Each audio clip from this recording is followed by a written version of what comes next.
Welcome, everyone, to this post election edition of the Unofficial Commentators podcast. Your host, as always, JJ98, and JJ98 again.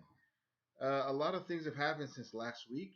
The elections came and went.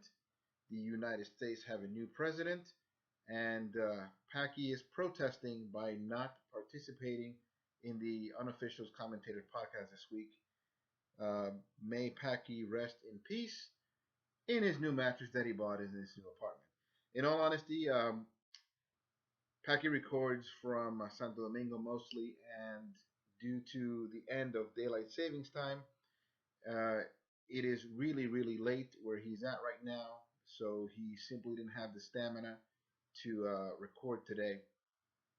I don't know in what order we're going to necessarily release these podcasts, but we just completed a pretty interesting, really fun edition of the Unofficial Commentators where our focus was on the UFC and in particular UFC 205, which is in New York. Um, so yeah, I'm going to be hosting this Unofficial Commentators podcast solo this week. Let's see how well I do. Going to be, talking about the usual things that we talk about. We're going to focus on the League of Haters Fantasy Football League.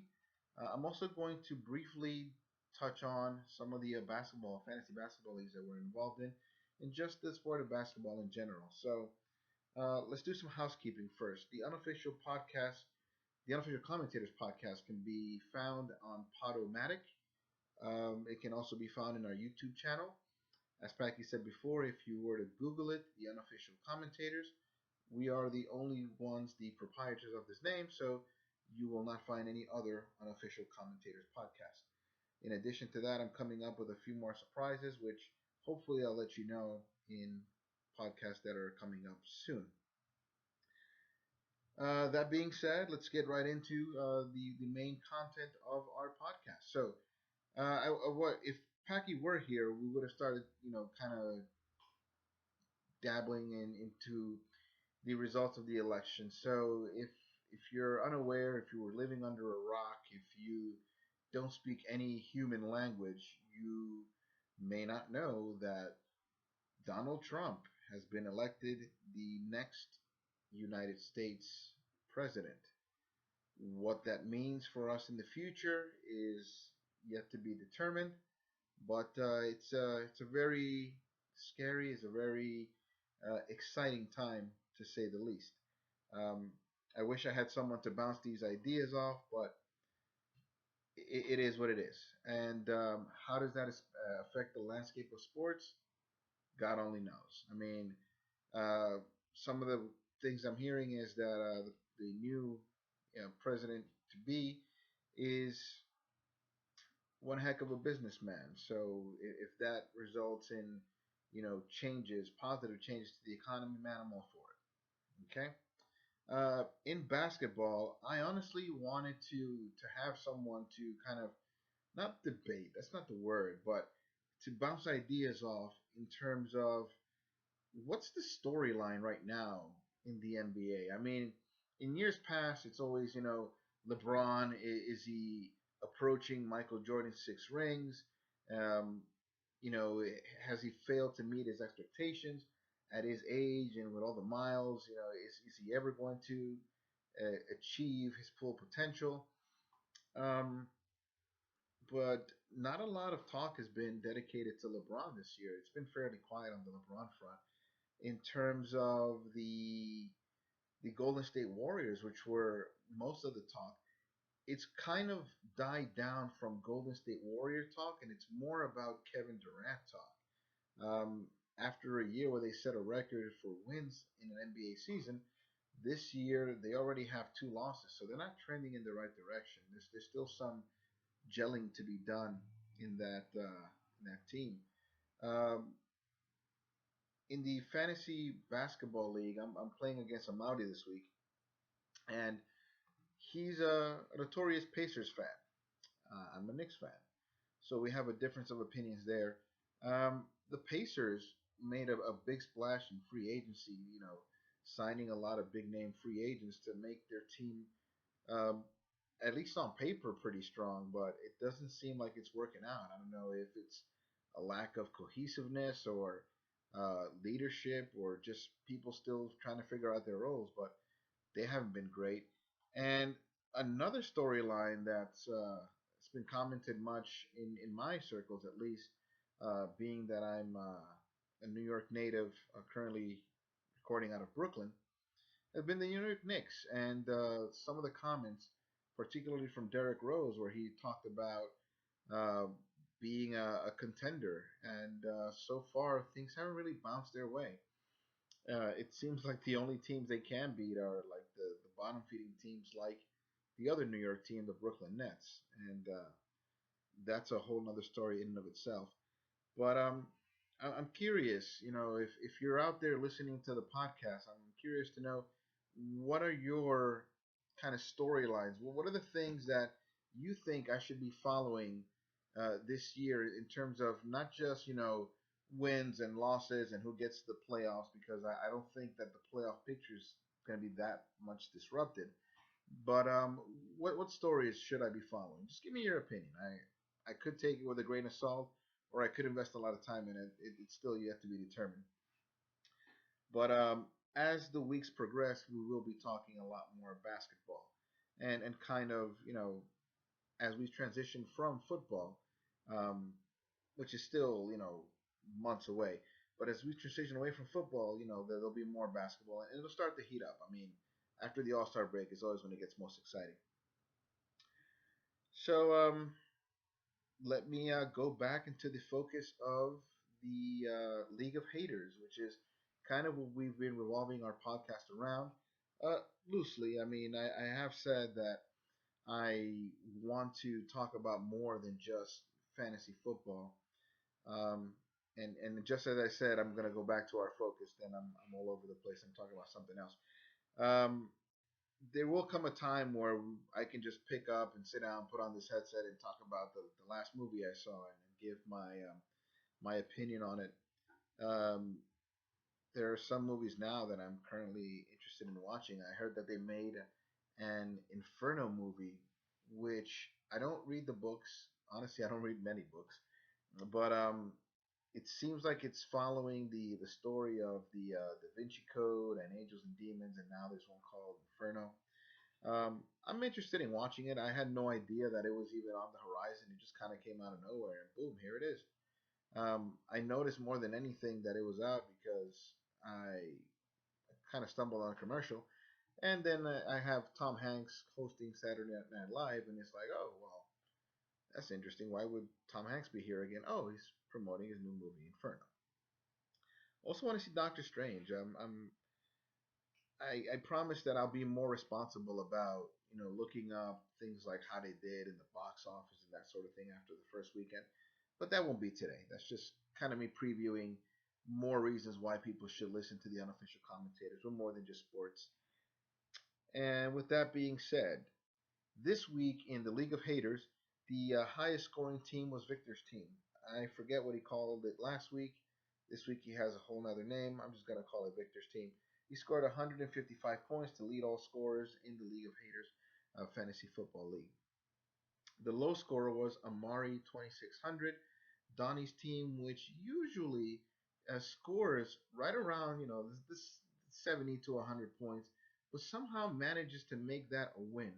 I do think that Donnie rather, panicked a few weeks ago when he saw himself lacking running backs, and he made some questionable trades, and now he kind of traded away some of the depth that his team had relied on. Um, Not too far behind, we have Hyde the Blunt. While Donnie's team scored 74.4 points, Hyde the Blunt scored 74.7 points, narrowly missing the embarrassment of having the lowest score of the week. Beware the Dog. He played against his cousin Hyde the Blunt this week, scored 144 points to the 74.7 points, and won by an amount of 69.5 fantasy points. That is an ass whipping no matter how you flip it. The narrowest win this week went to Brady's Girly Men. this is Packy's early favorite. I also think that they compromised their depth, and as soon as they ran into a few bye weeks, they've been struggling to put the points on the board. Nonetheless, they did put up 110 points, which is good enough to beat their contenders, Brady's female pleasuring toy tossers, um, 110.6 points, beating 109.4 points. The Lucky Award, which we normally reserve for Donnie, actually went to Brady's Girly Men. Their score of 110 points would have lost to 9 other potential teams had he played against them, but he managed to play a team that couldn't live up to the expectation, couldn't live up to the hype. Honestly, a team that I've been saying for a while is trending downward, even though he doesn't want to believe it. 109 points would have beat a few teams as well, but damn the breaks. That's kind of how you got matched up. This week's top fantasy performer is a player from So Loyal Action Bosses team. It's Melvin Gordon of the San Diego Chargers, 196 yards, 1 touchdown, to the tune of 34.1 fantasy points. In our head-to-head pick'em, which we are playing for the grand prize of a dinner bought on in December here in New York when Packy comes to visit. Uh, JJ picked 4 teams correctly. I started with 15 from last week, bringing my total up to 19. Packy had 17 picks. He also picked 4 teams. Not all the teams were the same, and his total is now 21. So Packy is still in the lead. In terms of Week Nine's reviews or Week Nine's results, at the end of Week 9, we saw that Victor's team, whatever it was called last week, beat the EMCC Brawlers. Honestly, I have no earthly idea what I was thinking to select the EMCC Brawlers to win. I don't seem to learn my lesson, quite honestly. Um, this seems to me like it's going to be Victor's league to lose. Packy likes Brady's Girly Men. Um, I'm going with Frankenstein's team, whatever he calls it, the week that he plays in the finals. Hopefully, it's a name that brings him luck.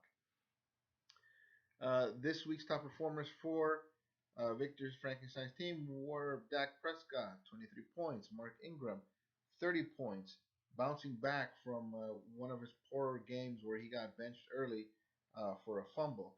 He started Tim Hightower, and I remember saying that if you were going to start any New Orleans Saints against the 49ers, it wouldn't be Ingram and Hightower. They made me eat my words. Combined, they scored 46 fantasy points. Julio Jones doing Julio Jones things, 21 fantasy points. I don't know how I saw those 21 fantasy points and still picked against him. And Cairo Santos is a welcome surprise, 15 fantasy points. Um, it seems like Victor streams his kickers. He just makes sure to put some guy there, and I don't know, man. I don't know what kind of pact you made or who you're getting your advice from, or if you spend the pot money that you haven't won yet just to. Oh, sorry. When I say pot, I mean money put in a pot. Not talking about weed, but the pot money that you haven't won yet and invested it in some kind of like ESPN insider thing to see which kicker is going to give you double digits because it seems like every week you get double digit scores from your kickers, regardless of who it is. On the other side, we got some really decent performances, man. I mean, I wasn't way off by picking the EMCC Brawlers. They did score 134 points. It was the third highest score this week. Just one of those tough luck losses. One of those matchups that just didn't fall your way. Marcus Mariota, 24 fantasy points. Even though he kind of choked at the end, I believe he ended his night. I can actually check this. He ended the day with 2 interceptions and a fumble, despite throwing for 313 yards and 3 touchdowns. I think Mariota has like a little hand syndrome where it's hard for him to kind of hold on to the ball. Like if he wants to pull it back and not throw that interception, it goes beyond him and he fumbles often. Something that definitely did not help you win this week. You went with the combo of DeMarco Murray and Derrick Henry. Derrick Henry got knocked out of this game early and gave you 0 fantasy points. So that hurt. At the very least, it's not like it would have put you over, but had you gone with someone like a Chris Ivory scored a touchdown this week, even though he didn't get many yards. Oh, no, I'm lying. He did not score a touchdown. He scored He got 107 yards, which resulted in 8.2 fantasy points. He must have fumbled because 107 yards should have been at least 10.7 fantasy points. Anyway, I'm kind of putting it out there that I didn't watch that game. I heard that it was somewhat exciting, but Kansas City versus Jacksonville, not my bag. All right, good performances from Devontae Adams. Week to week, he's looking like a favorable start him every week option. Jimmy Graham did his thing in the absence of Rob Gronkowski, who was sorely missed this week. I mean, it looks like 21 points would have put you over. I don't think you would have got 21 out of Gronk, but you never really know. And a resurgence for Allen Robinson. I did call it. I said that with the new offensive coordinator, they were going to be throwing more his way. He did score a touchdown. Still not satisfied with the yards, but he had plenty of catches. So I picked the wrong team to win this week, but I wasn't that far off. In a pick'em matchup that I did pick correctly, I had Solo Action Boss against Amari 2600. This was pretty simple math to me. I did say that I wasn't going to pick against Solo Action Boss anymore. It really, it came in my favor, but in this matchup, like, it was a no-brainer. I don't think Amari 2600 had anything that they could have offered to possibly beat Solo Action Boss. When we recorded our last podcast, Mike Evans had already played. He had already given him 32 fantasy points. Add to that Melvin Gordon's 33.4 fantasy points. Sorry, 34.1 fantasy points. And even despite a poor day in terms of fantasy points for Derek Carr, um, who just had 174 points, it was more like a strategy thing, I would say, because we know that you can score against the Denver Broncos if you throw, and even in the absence of Akeem Talib, Latavius Murray did have a really impressive game. I hope that I still have some energy, man, because I feel like I'm droning on. I hope I'm not boring you guys. No, I'm not boring you guys. Solo Election Boss had a 0 on his flex. It did not matter. He simply scored too many points. It wasn't even a real contest against Amari 2600. Amari 2600, for what it's worth, had two performances of double digits. One was Joe Flacco, but he was on the lower end for fantasy quarterbacks, 13.8 points, despite winning against the Pittsburgh Steelers. And he had 13 fantasy points from Bobby Wagner. Bobby Wagner, the Seattle Seahawks linebacker, who is pretty good if you don't follow. 1 point for Zach Brown. At least you didn't get a 0. 3 points from Blair Walsh. Could have done better. There weren't that many choices on your bench. This was kind of why you have to consider that maybe he panicked. You sacrificed a week of your running backs to pick up players like Matt Jones and Alshon Jeffrey, and you didn't notice that they were both on bye the same week. So whatever. I mean, if this is your worst output and this is the week that most affected you by buys, you should be back next week and have players like Carson Palmer back, Jonathan Stewart, Matt Jones, Alshon Jeffrey all coming back for this week's matchup. But I'll preview that when we get to that point. Bottom line is Soil Action Boss kicked ass this week, won by approximately 40 points. I'm not going to do the math on that, but it was a lot. All right. In discount double check Crowell Green, this guy says that I'm talking shit about his team. I mean, it's hard not to talk shit about his team. It's not so much the team; it's actually the team name, Reyes. But you're my guy, man. Um, I'm with you this year. We've patched things up. We're not fantasy enemies anymore. This was a close one. It ended 131 to 127, and double check Crowell Green takes it. Despite a loss by the Green Bay Packers, Aaron Rodgers scored 26.2 fantasy points. Michael Thomas has replaced the early position that Willie Snead had in New Orleans as the number 2 receiver. Honestly, I'm torn as to whether or not we would even consider him the number 2 receiver. He might be the first because I see Brandon Cooks on the other side of this matchup. He was a player that Real City Butterfly started, and he gave you 9.1 fantasy points. That's not what you expect from the number one receiver of any team. It looks like Drew Brees has real rapport with Michael Thomas. In terms of his running backs, I picked against this team because I thought, like, what the hell were you thinking with Teron Ward? I like Alan Hearns, but he gave you a zero. Most of your production did not come from your two running back positions or even your star receiver. And is this really your star receiver? Like that's the best thing you got, or you? Okay, you were just dealing with buys. You didn't have AJ Green this week. Okay, all right. So I'm starting to understand a little bit better why I picked against. Anyway, um, Austin Hooper stepped in for Jacob Tammy, double-digit points. Kenny Britt, double digits. Michael Thomas, we talked about. Your defense and your kicker accounted for 43% of your fantasy points.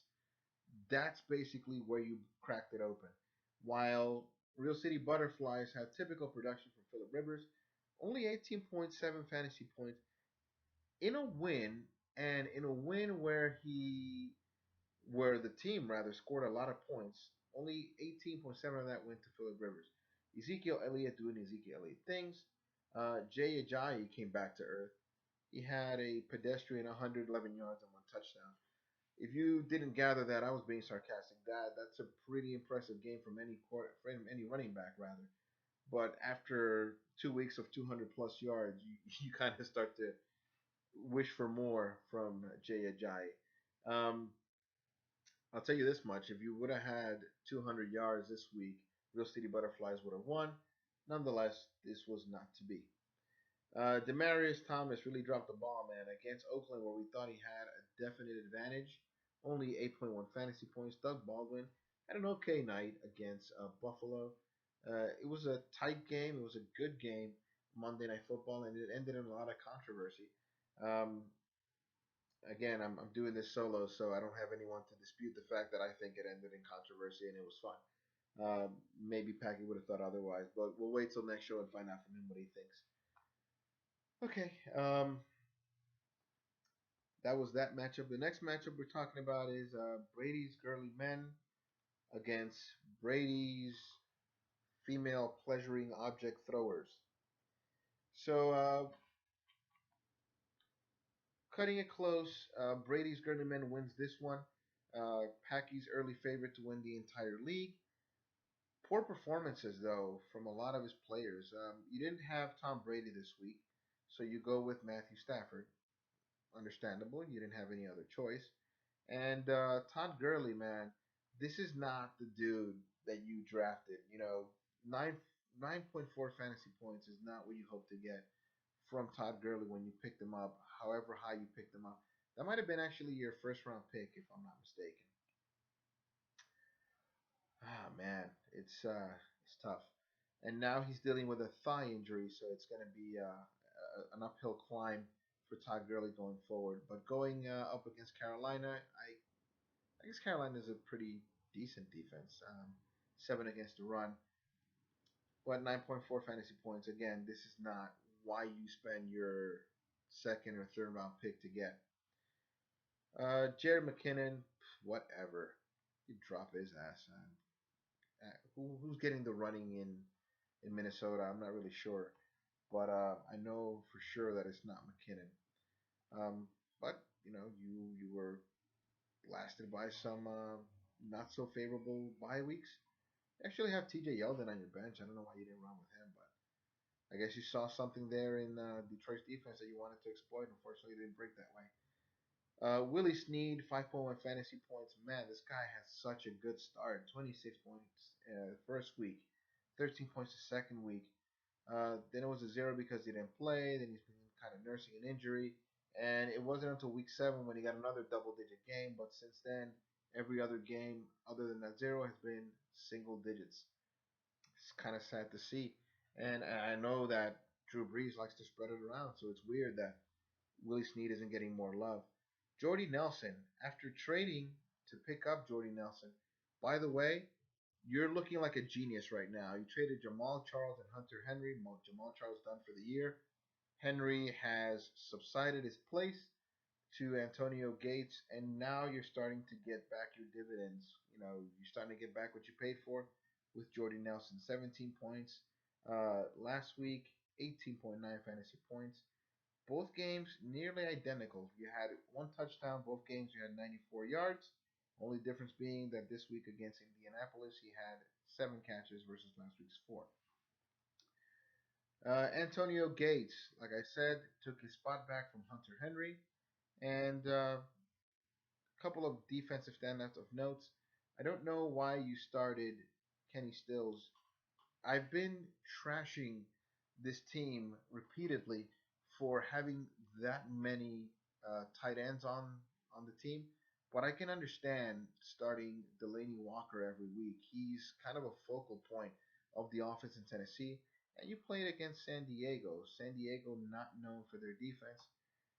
Um, 16th against defense against tight ends. So that's kind of middle of the pack. You probably should have played him there. On the other side, it was called a different thing last week. But Daryl's team started Eli Manning. He did not have Andy Dalton this week. It didn't matter. Eli Manning looked great. He threw for 4 touchdowns against division rival um, Philadelphia. His day would have looked better, and this team might have ended up winning had Eli Manning not thrown the interceptions that he did. One of them, which was extremely questionable. It was just kind of one of those, what the hell? But, I'm a Giants fan and I roll with the punches. For every 257 4 touchdown game I'm going to get from Eli Manning, I'm going to get an interception here and there. As long as it didn't cost Big Blue the game, I'm cool with it. Unfortunately, that wasn't the case for Darryl, who ended up losing the game. Probably because of those interceptions. I mean, in hindsight, this was a 1 o'clock game, so at the time that it happened, you weren't thinking like, "Oh man, I'm gonna lose because of the interceptions." But you lost by 1 fantasy point, and just take back one of those interceptions, and you would have been good. One of them, thinking because I remember I saw this game. One of them was the kind of like, "Oh my God, how do you throw that interception in that moment when it's so close to just sealing the game?" And the other one was just the weirdest thing where Beckham catches the ball, hits the ground, his defender pulls the ball, out from his abdomen area, and they rule that it was never a catch and is actually an interception. I have no idea how that works.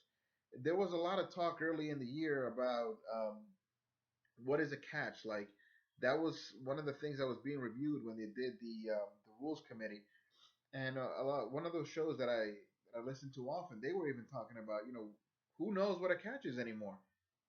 I had no idea that this is something that you do now. Even though one of those catches did kind of favor the Giants, where caught the ball, kind of juggled it. There was an immediate fell out. They didn't call it a fumble because he said that there was a catch, there was a football move, but there wasn't like a duration. So in that case, it broke my way or the team's way. But that other catch or that other interception rather, where you fall with a play, you basically tackle him, and if your body's an extension of the ball, like that to me was a dead ball. You're on your knees when you pull out a ball and show it up in the air. How that's called an interception, I have no idea. And then the commentators that I'm listening to that are commenting the game have the balls to say that Mike Piera saw that from the booth and he says that it's an interception and that they totally agree. Man, they have no idea what the hell they're talking about. Everybody's just guessing. Craziness. Anyway, I think I spent too much time on that one. Bottom line is, you didn't win this week. 21 points from Eli Manning was a standout. Big Golden Tate coming up big against Minnesota, who's dropped 3 in a row now. And 12 points from Lance Kendricks. Lance Kendrick was an interesting tight end. In a league that's starved for tight end, he was there for a while, and you kind of picked it up, and it looks like you find yourself a winner. You do have Jordan Reed, which you're going to struggle to find out who you're going to start. And big catch from Victor Cruz, but that's pretty much all he gave you this week. He had that big catch, then he went out with an ankle injury. Honestly, I don't know if you picked up Victor Cruz either because you're a fan or you just needed to plug in somebody at your flex. I don't foresee you keeping Victor Cruz on your team. He's going to be nursing an injury going forward. All right. So speaking of tight ends that made an impact this week, Packy decided to pick up Jason Witten after Gary couldn't trade him for a pack of chiclets. Jason Witten looked pretty good, man. He found the fountain of youth, 23.4 fantasy points this week. Granted, it was against the Cleveland Browns, whose defense is putrid. Um, I see that Packy started Blake Bortles, taking Cousin Juan's advice. We had a lot of fun at Cousin Juan's expense because he likes to play um, he likes to play that card after it's already been dealt. It's like, you know, last week when it was Blake Bortles playing, man, and I forget who he played last week. Yeah, the week that we were up in Tampa, it might have been Houston, whatever. The point is, he's like, oh man, you should have played Bortles, Pack. And it turns out it didn't matter. He won anyway, but I guess he took his advice this week and decided to bench Carson Wentz, who played against the New York Giants, and he went with Blake Bortles. That decision fell in his favor. Now, it was a close matchup. You needed a decent performance on Monday night from Christian Michael. Unfortunately, he let you down. Rumors are swirling that Thomas Rawls is making his way back to practice and back on the field. So I think the Christian Michael experiment could be coming to his end. You had the other back in Minnesota, Matt Asiata. Matt Asiata is not known for getting many yards. This game was no exception. On 9 carries, he got 27 yards. I already talked about McKinnon earlier. I don't know who's getting the running yards there, but it was basically an aerial game, Minnesota versus Detroit, which ultimately came down to a massive kick by Matt Prater and then an incredible play by Golden Tate. Whew, man, that was a mouthful. All right.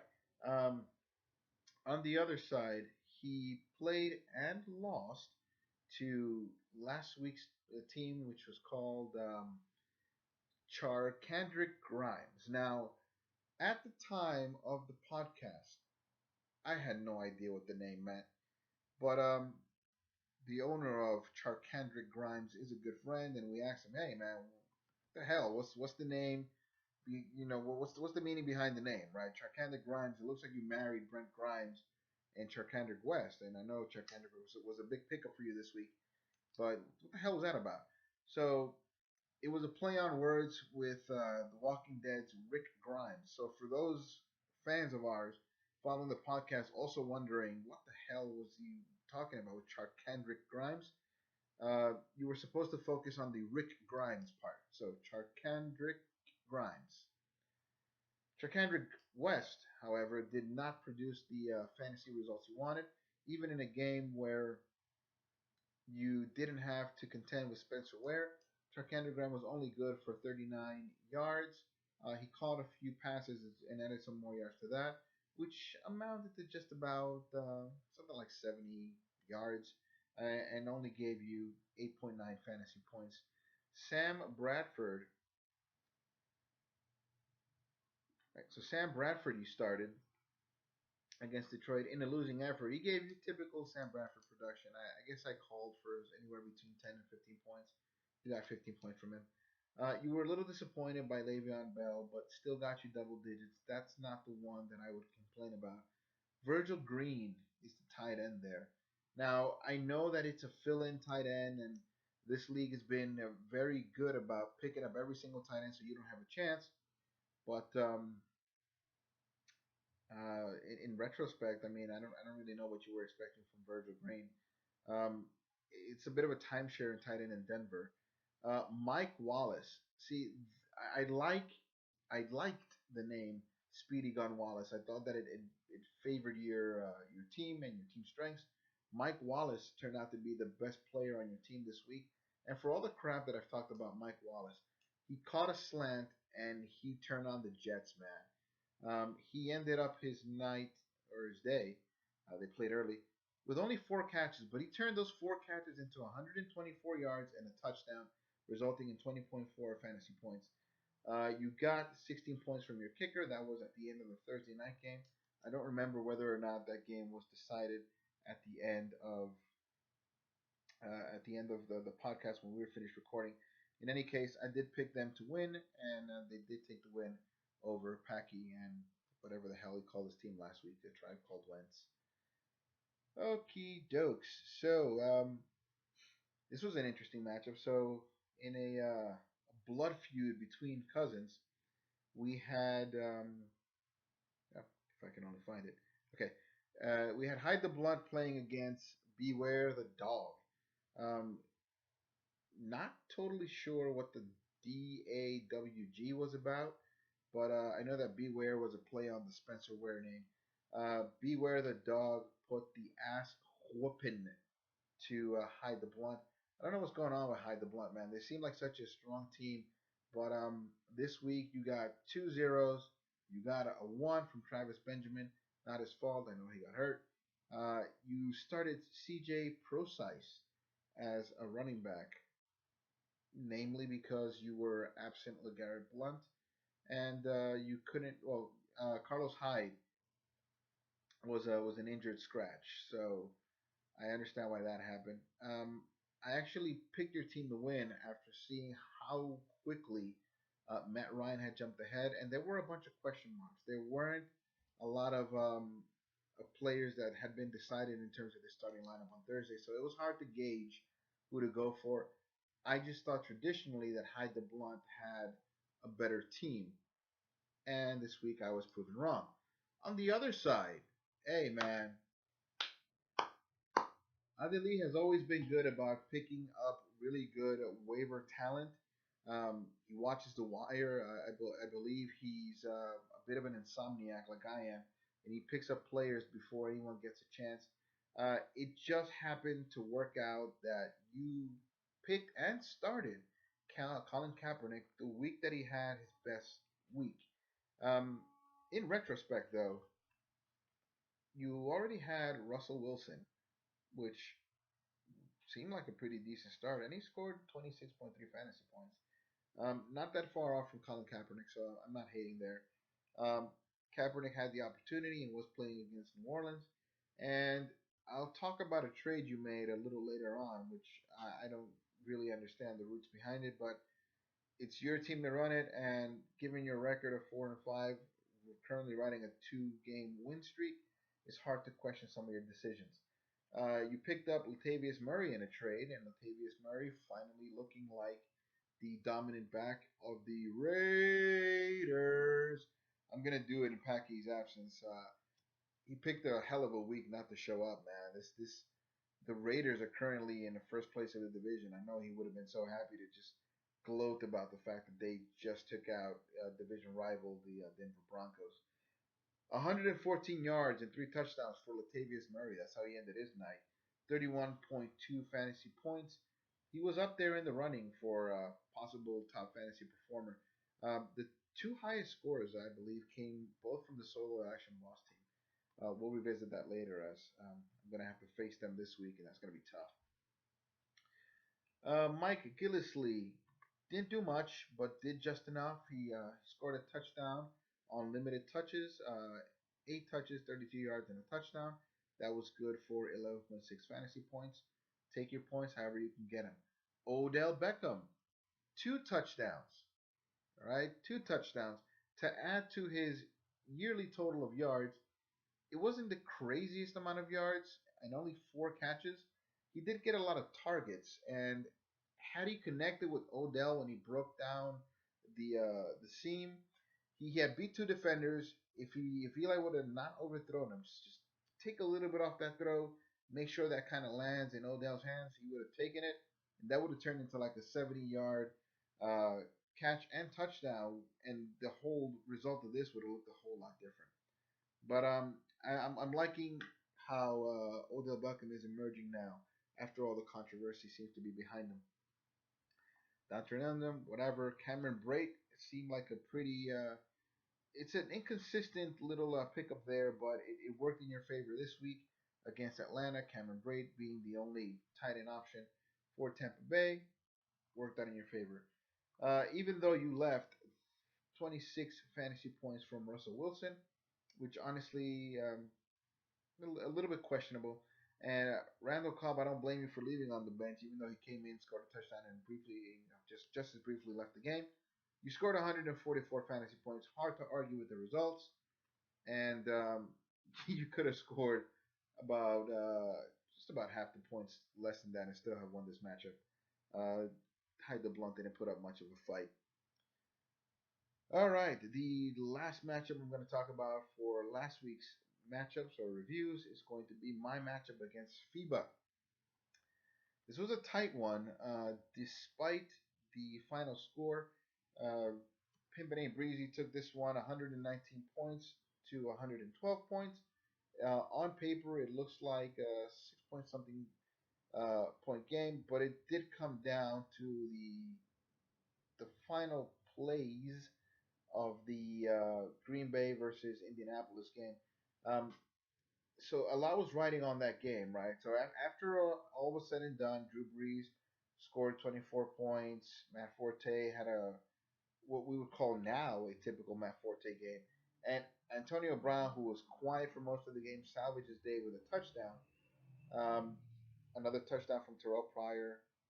There were a lot of touchdowns for my team this year, this week rather. A lot of it had to do with Drew Brees, man. I can't praise him enough for his performances this year so far. But like I said, touchdown for Forte, touchdown for Ryan Matthews, touchdown Antonio Brown, touchdown for Terrell Pryor, and just good, not incredible, but typical production from the two tight ends, which I started today reluctantly because I had a lot of bye weeks to contend with. On the other side, Cam Newton, not an amazingly impressive Cam Newton game in terms of scoring, both personal and for his team. Only 13 points were scored for the Carolina Panthers, 14.6 fantasy points for Cam. Old man Gore did give me a run for my money, man. This is one where it was a nail biter. Like I was hoping that every time Frank Gore got the ball, that it wouldn't be an actual run, but a play action that resulted in Jack Doyle getting the ball. But ultimately, it broke my way. Even though Frank Gore had a really impressive night, 60 yards and 2 touchdowns on 19 touches. In this particular matchup, having the tight end prevail. You got a really quiet night from both, or day rather, from both of your Jets receivers, Brandon Marshall and Quincy Enunwa. Brandon Marshall, man, who we've always thought as someone who is quarterback proof, this year not looking so much. It's a really bad year for a lot of different quarterbacks, and a lot of these guys who we thought like it doesn't matter who the quarterback is. This guy has crazy range. Brandon Marshall and DeAndre Hopkins are two names that I'm thinking about specifically. Have not been doing great with the quarterback throwing to them. Greg Olsen, he broke out for a run that resulted in a touchdown after a catch, and that was pretty much the end of his night. Everything after that was kind of dink and dunk and short catches. Uh, big PPR day for Jordan Matthews, 88 yards, 6 catches. That was good for 11.8 fantasy points. So a lot of attention was being paid to there, both because, like I said, I'm a Giants fan and I was watching that game, but also I was hoping that Ryan Matthews would get more of the touchdowns, more Matthews than more Ryan than Jordan.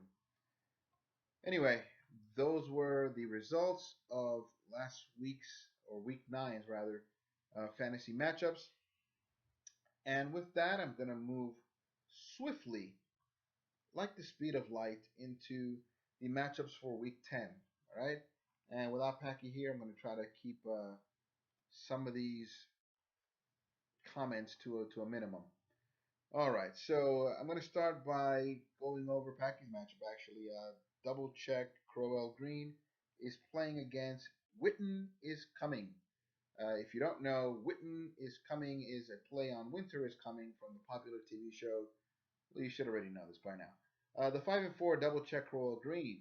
Don't count them out. Against the 2-7, Witten is Coming. All right, so if these teams were to start the lineups that I'm currently looking at, it looks like Aaron Rodgers going up against Tennessee. Tennessee, we've mentioned before, 22nd against the pass. They're actually better against the run. But this is Aaron Rodgers on the road, and he hasn't looked great all year. Um, Not taken away from anything, he still scores a bunch of fantasy points despite what Packy may be telling you. Uh, 22, 33, and 26 in the last 3 weeks. I expect a similar production. I'm thinking maybe 22 points. Isaiah Crowell against Baltimore. Baltimore uh, has really good defense, and against running backs, they're actually second overall. A lot of that has to do with the results that have been posted against them by a lot of teams that don't rely a lot on their running backs. Um, they did look good against uh, Le'Veon Bell last week, who didn't get to the end zone against them. Only allowed 10 fantasy points against Le'Veon Bell. Giovanni Bernard going against the New York Giants, who don't know how to tackle. AJ Green against the New York Giants, who are good at safety, not so great at corner. Um, if I had to say, I would say that that matchup favors AJ Green. Giants currently 18th against the pass. And for that matter, since you have two Bengals, they're 15th against the run. So they're kind of middle of the pack. Julius Thomas is making his way back into your starting lineup.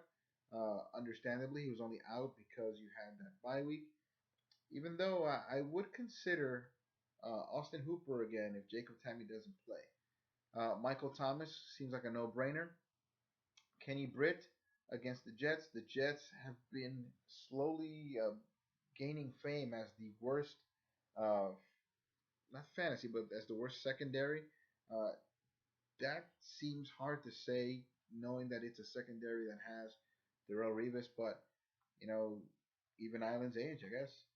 On the other side, well, Packy looks like he's going to start Blake Bortles against Tampa Bay. That already seems like an unfavorable matchup. But Tampa Bay is 27 against the pass. This is the team that Derek Carr chewed up for, like, what was it, 500 yards? I forget. That's the game I saw live, so it's hard for me to memorize the stats. You kind of see them happening play after play, and you forget exactly how much it was. David Johnson against San Francisco. San Francisco, 32nd against the run. So in fantasy, they allow the most fantasy points of any team. Uh, David Johnson should romp here. Christine Michael against New England. I don't like that matchup for him. Sunday Night Football is going to be Seattle Seahawks versus the New England Patriots. For a lot of bandwagon fans, this is going to be the bandwagon Super Bowl. The Seattle Seahawks versus the New England Patriots. You're starting Jarvis Landry against San Diego. Tyrell Williams against Miami. These are two players from different teams that are going up against each other. They don't defend each other, so not much to mention there. Jason Witten against Pittsburgh. I don't believe that Jason Witten repeats what he did last week, but Pittsburgh is a vulnerable defense in terms of their tight end defense, particularly for fantasy. So Packy did send me his picks. So sorry. And it looks like in the Crowell Green versus Witten is coming. Packy is actually picking Crowell Green to win.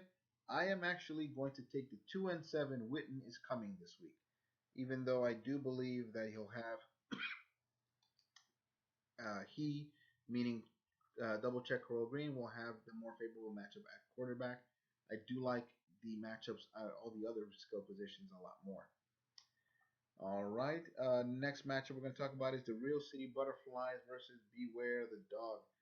Um, both of these teams are 4-5, but they're trending in different directions. Real City Butterflies has dropped 2 in a row, while Beware the Dog has won 2 in a row.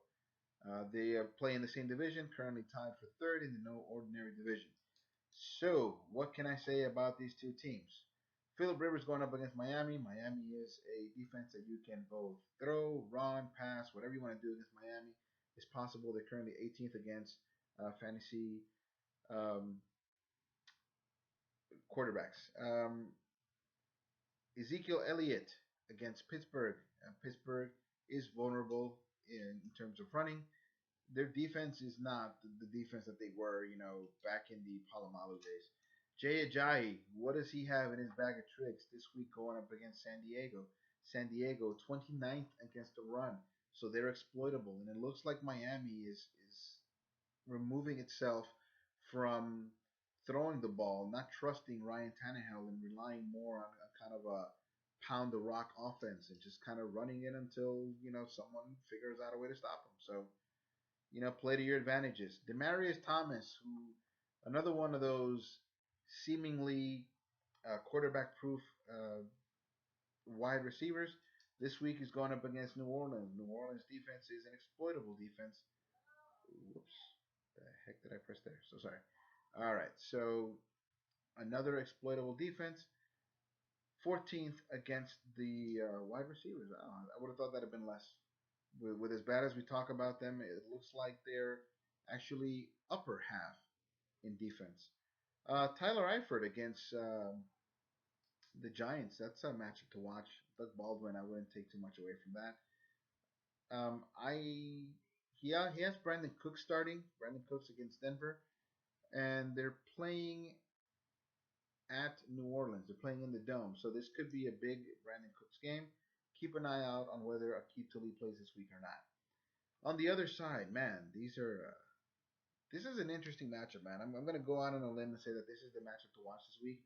We have Russell Wilson against New England. You can throw on New England. They're currently 20th against the pass.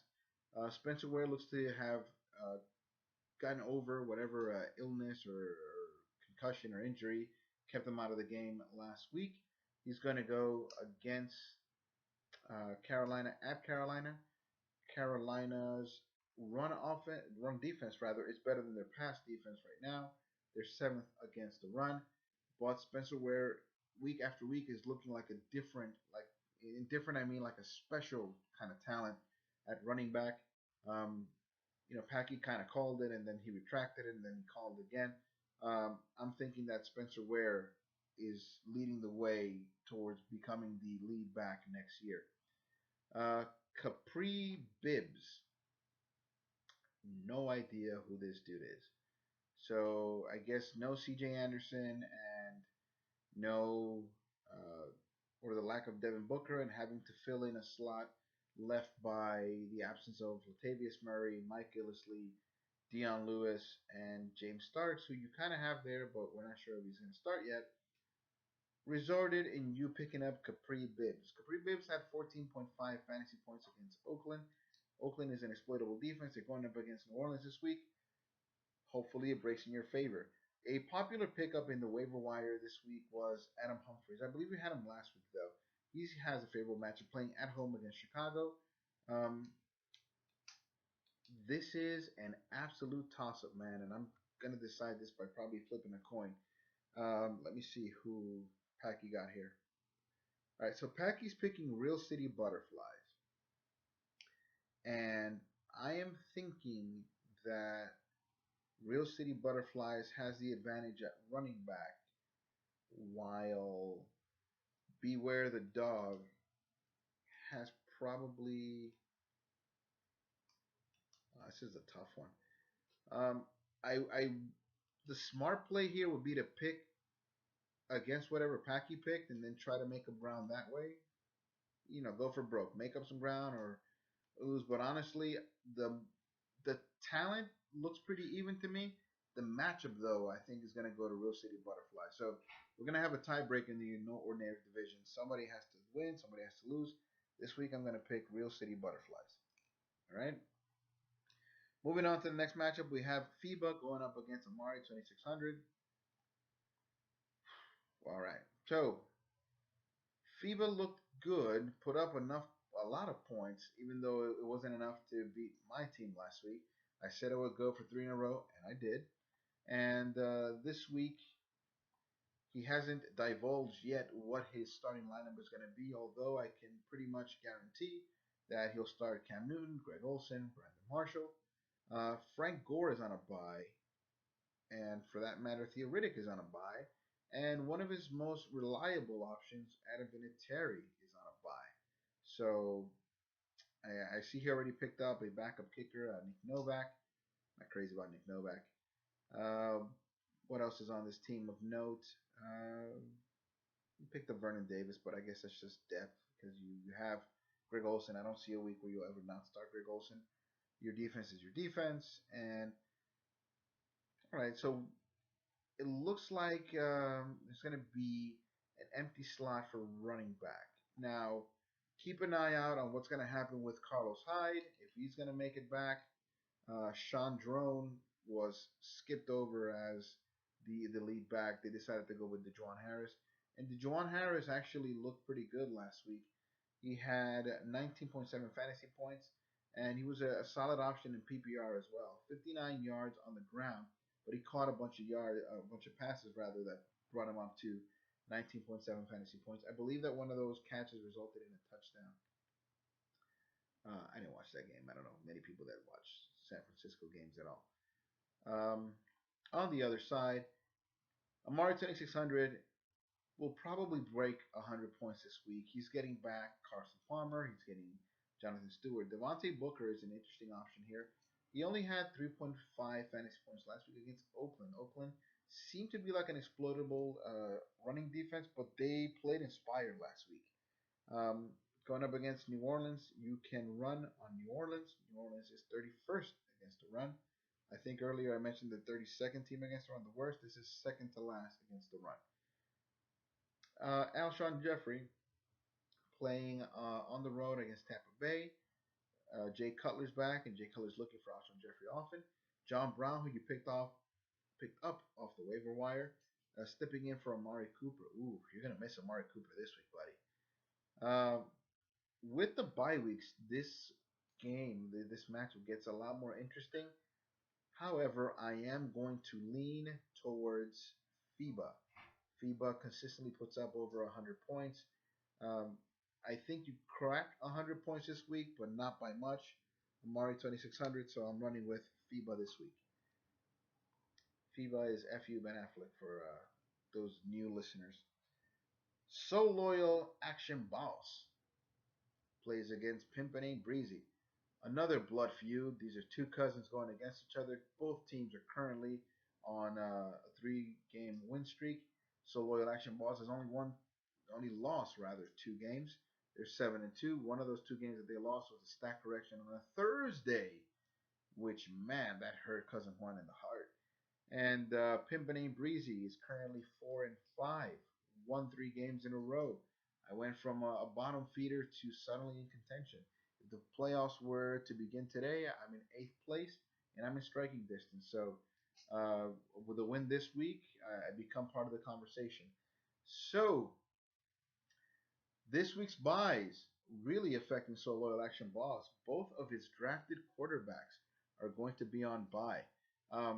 In our group conversation, Cousin Juan mentioned like, oh, now Tyrod Taylor suddenly decided to have a bye week the same week as Derek Carr. Well, the bye weeks were posted the moment we drafted, and I could be wrong, but I think he drafted both of these guys, or maybe he picked up Tyrod Taylor early. Point is, you can always check when they have bye weeks. That being said, you're gonna have to do something to start at quarterback, but early projections have you only down by few, like 4 measly fantasy points, and you don't have a full roster right now. So just about anyone who you put in at quarterback should put you over the edge. Melvin Gordon, who's becoming a touchdown machine. Uh, at the end of the year, when we count up fantasy points, Melvin Gordon is in the running for possibly the highest fantasy performer. Only 1 week so far where he hasn't had double-digit points, and it was against Denver. Uh, against Denver, the first week, the Thursday Night Football Week 6, which we can probably account to the fact that it was Thursday Night Football. Going up against Miami, Miami is a defense that I guess you can run on, but for what it's worth, Melvin Gordon doesn't really run. It's more of combination run, catch, score touchdowns. Uh, his his fantasy day should be salvaged no matter what kind of game he puts up. Terran West has been looking less and less favorable, but this is a bounce back game for Terrence West. After the bye, before the bye week, he only had 1 fantasy points against the New York Jets. Then the bye week, then 2 fantasy points against Pittsburgh.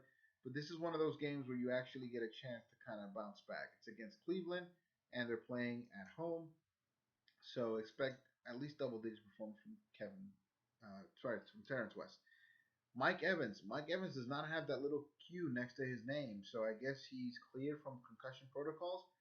If you guys didn't see it, look it up. Look up the hit against Mike Evans. He got whacked. I'm talking about helmet right under the chin. It was like boom. I mean, I wish you could have recorded my reaction when I saw that. I was looking at the phone like, what? It was a boomstick kind of play. Um, if Mike Evans plays against Chicago, Chicago is a defense that you can catch a whole bunch of passes on. He's he's not only the number one receiver in terms of like the deep option, the you're really tall and I can just lob it up there and have you catch that option. He does get the most targets and catches for his team. A very big improvement for Mike Evans, who in the past had that problem where he dropped a lot of balls. So I guess he was working on it over the summer. Emmanuel Sanders, I always think that he has a higher projection for scoring points than Demaryius Thomas. This week he's going up against New Orleans. Granted, New Orleans is at home, and New Orleans is better against the pass than they are in the rush. That being said, I still think Emmanuel Sanders gets his 7 catches, 80 yards, and maybe drops in for a touchdown. Travis Kelce was a bit of a disappointment last week in terms of fantasy, but he had a little bit of a scuffle there with a ref, and he ended up getting ejected. Before he got ejected, though, 5 catches, 58 yards. So, doing simple math, it looks like he's getting 10 yards per catch, whether it be yak or otherwise. That was good for 8 points last week. You can count on him for anywhere between 8 and 12 points. All right. James White against Seattle. I'm not crazy about that matchup, but he looks like he's playing at home. On the Pimpin' Breezy side, man, Drew Brees is money, but he's playing against Denver. Now, Denver is the first offense against the quarterback. So what that means is they don't allow many quarterback points, mainly because their pass rush is so strong. After Derek Carr threw for 500 yards and God knows how many touchdowns against Tampa Bay, he goes and plays against Denver and gets you single digits in fantasy points. It's at home, and we know Breeze is better at home than he is on the road, but I wouldn't count on him for more than 12 fantasy points, and I usually rely on him for upwards of 20. Jeremy Hill against the New York Giants. It's a toss-up. Who's going to get the Brock this game? Is it going to be Jeremy Hill? Is it going to be Giovanni Bernard? The Giants' defense is almost exactly middle of the pack against the run, 15th. I did mention that earlier when I talked to Giovanni Bernard. It's a toss-up, man. I got to put him out there because you never really know. I'm just hoping that this will be the Jeremy Hill game. Dude, get your yards, get a touchdown, but don't be my Giants. Matt Forte going up against the LA Rams. LA Rams currently sixth against the run. Antonio Brown against Dallas. For as much talk as there was about Dallas not being a great defense, it doesn't look like they're scoring a whole bunch of points, yet they're still winning. So there must be something to that defense that we don't know about. The only matchup that I'm kind of not excited isn't the word, that I'm confident about is Terrell Pryor versus the Baltimore Ravens. Baltimore Ravens are 29th in allowed fantasy points to wide receivers. So I see Terrell Pryor getting his points. Dennis Pitta against Cleveland. Cleveland is putrid at just about every position. So Dennis Pitta, you dang. He will have to contend, though, with newly acquired Jamie Collins, who might whack him a few times. I don't have the option of starting Jack Doyle. I thought I was going to drop Jack Doyle, but even with the return of Dwayne Allen, Jack Doyle has seen his fair amount of catches and yards. So I'm going to hold down to him a little bit longer. And Will Fuller, man, I can only hope for a bounce-back game for Will Fuller, but who really knows? Jacksonville playing inspired even though they lost, with a new offensive coordinator, some time to practice. It may result in more ball domination for Jacksonville. I just need Osweiler to get off his, ass and then just launch one out there, man. You got fast, tall, long receivers. Just throw it out there and see what happens. Don't be so scared. Don't be a bitch, Osweiler. All right. I don't like any of the matchups that my star players have, so like I mentioned earlier, I'm not picking against So Loyal Action Boss again. This week will be no different. All right. Let me speed through it because I'm checking my clock and it looks like I've been talking about some of these matches for way too long. All right. In love with the Coco. This is Victor's team, currently 7-2 versus Brady's Curly Men. I did mention that the matchup between Adeli and Ivan was the matchup to watch. It looks talent-wise, it looks pretty close, but record-wise, these are the two teams that we kind of want to keep an eye on. So both in the salami division, love with the Coco, Victor Frankenstein team, 7-2, looking really strong. Brady's Girly Men made some shrewd trades that seem to have bounced their way. Now, neither one of these teams are tipping their hand to let us know exactly who they're going to start. Um, Julio Jones is going up against Philadelphia. Philadelphia's defense has been okay against wide receivers. There's 12. The defense as a whole, though, they put pressure on quarterbacks. They cover the run pretty well, and 12 is not terrible. Um, I guess they let Julio Jones get his points and maybe just shut down everyone else. I don't see Julio Jones getting the 300 yards and whatever amount of touchdowns.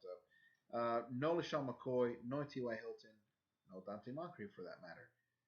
In their place, you're probably going to start Mark Ingram. You have Robert Kelly, R. Kelly, and I guess you'll have to make a couple of tough decisions there. Do you start Jordan Howard?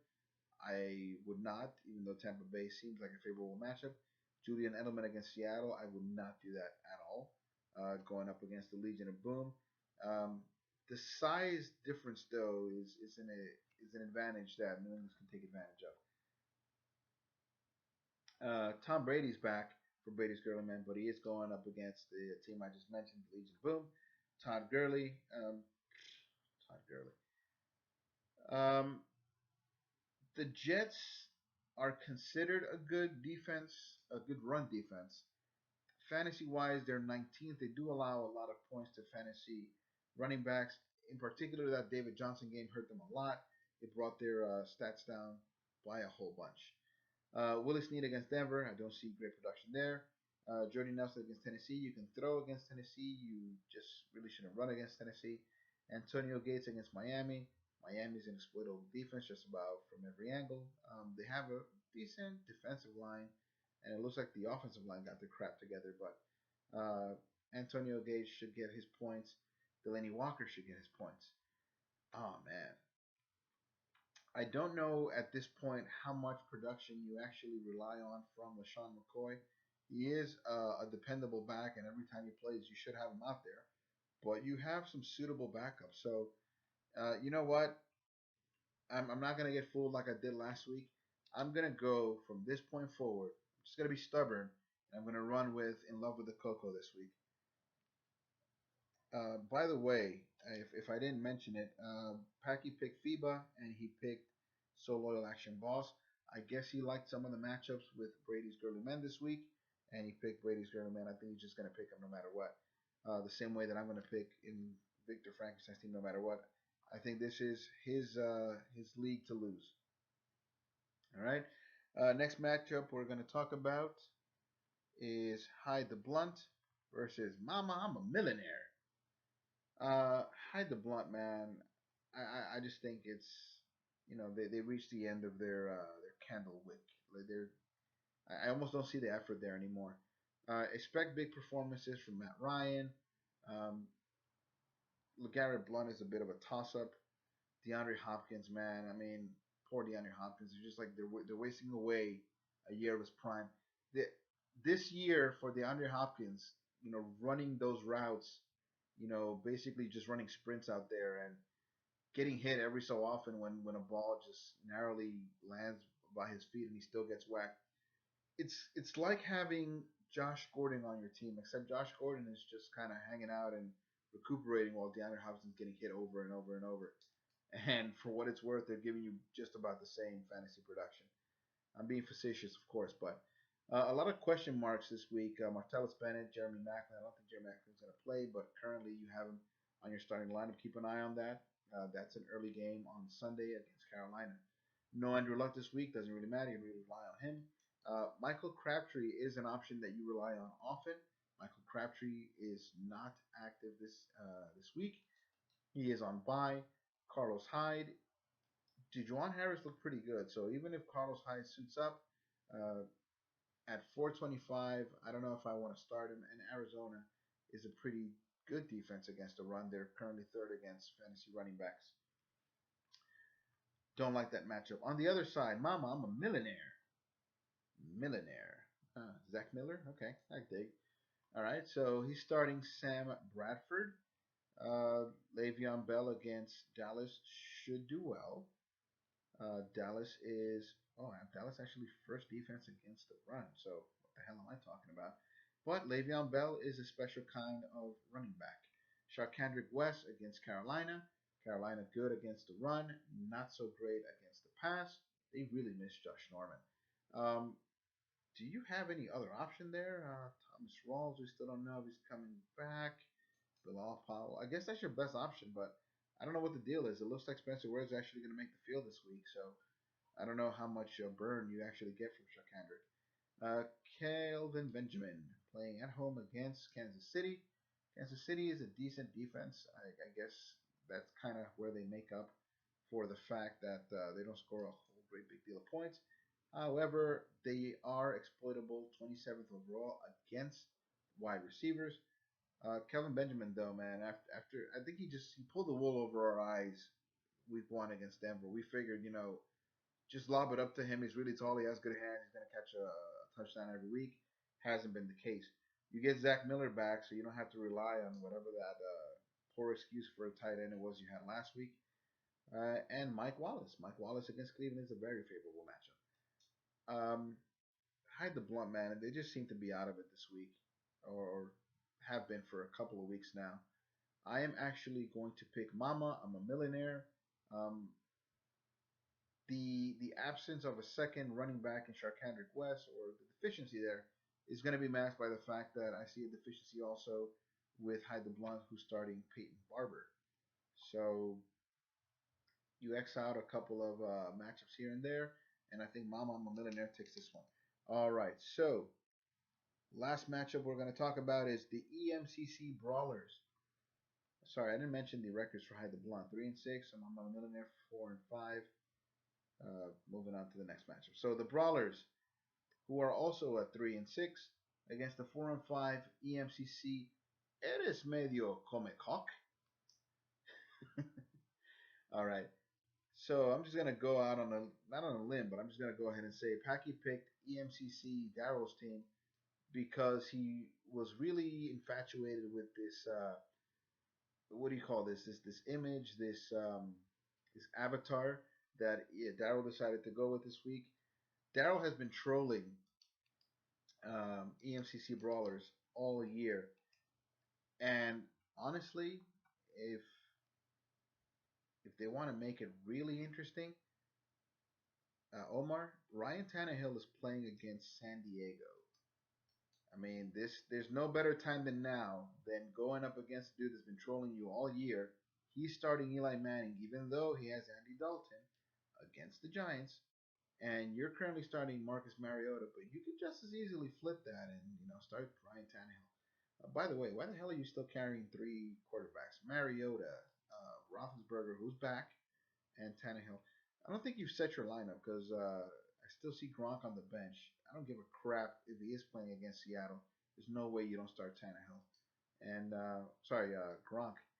All right, so what would this team look like if you actually took the time to set a lineup? So probably Roethlisberger against Dallas.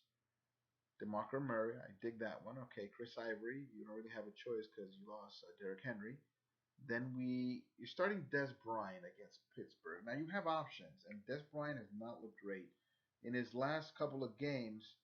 Well, he was injured. Then 113 yards on 4 catches and a touchdown.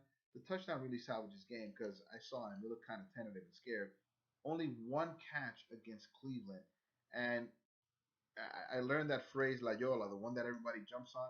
If I were to jump on anyone, man, I would think that the number one receiver on the Dallas Cowboys going against Cleveland was going to get a whole lot of love, and that wasn't the case. Only 2.4 fantasy points. Pittsburgh is a better defense than Cleveland is for sure. I would say sit Dez, start Allen Robinson, and put Gronk on your flex. or maybe you want to say Jimmy Graham, even though Jimmy Graham has been good the last couple. He was good his last game. He was just kind of average. Oh man, decisions. All right, I'm not managing that team, and I'm kind of glad that I'm not. That's your decision to make, but look into that lineup. There's no way Gronk should be on the bench. Neither should Ben Roethlisberger. Only one bye this week, and that's going to be Matt Prater. Just pick up any streamer kicker. Pick up anybody. To see if you have the balls to drop Tannehill and pick up a kicker. Mike Davis. I don't think he's ever going to find the field either, so drop his ass also. Eli Manning. I don't know. Maybe Daryl's traveling again. I don't know if he's actually thinking about starting Eli against Cincinnati, who it's an interesting conundrum here. So he's playing Eli.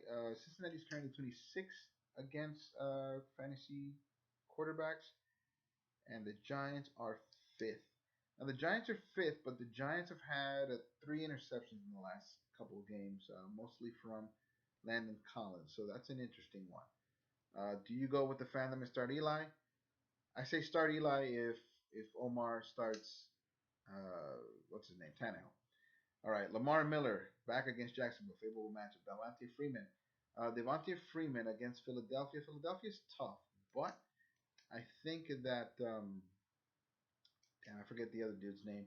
The other Atlanta running back is still going to be out, so you have the lion's share of the carries catches for Devontae Freeman. Jamison Crowder, don't believe much in him. Rashard Matthews. Rashard Matthews quietly putting together a very decent season. Last week, 6 catches, 63 yards, and 2 touchdowns. The week before that, 1 touchdown. He already has 5 touchdowns on the year. Interesting start there against Green Bay. You can catch balls against Green Bay. Their pass defense ain't really that much to talk about. Minnesota, man, their defense is hurting with the absence of Eric Kendricks. Jordan Reed is who you chose to start, but you do have options. If you want to start Lance Kendricks is playing against the Jets. The Jets are currently 25th against the tight end. Interesting matchup there. You do have Darren Sproles as well. I feel like we should negotiate for Darren Sproles. I have Ryan Matthews. I want to have both of them. Anyway, that's neither here nor there. For this one, you know what? Even though I think that EMCC Daryl's team is trending downward, I refuse going forward to ever put any of my choices, any of my hopes of winning this league on Omar's EMCC brawlers. Every time I bet on them, I lose. Packy is also picking Eres Medio Come Cock just because of the awesome display image. This is what the text message says. So there you have it. All right, so guys, I definitely miss having Packy around, man. I need to have someone to bounce my ideas off, and I feel like I talked a whole hell of a lot. My throat is really dry right now, but those are your reviews, your previews. I talked a little bit about some NBA, discussed a little bit about the elections. I monologued a little bit about all that stuff. Next week, expect Packy to be back here. We got to do something about the fact that time changed. Daylight saving time being over, and they're an hour later than we are in Santo Domingo. So it's pretty late at the time I'm doing this. Anyway, I feel like I'm going on way too long for me having done the show by myself today. Hope to see Packy back here next week. I hope you guys are following our YouTube channel, the Unofficial Commentators, that you follow the Unofficial Commentators on Podomatic. We will have a really fun conversation about UFC 205, whether it comes out before or after these previews, still to be determined. But follow the channel, keep your eye out for it. It's going to be fun.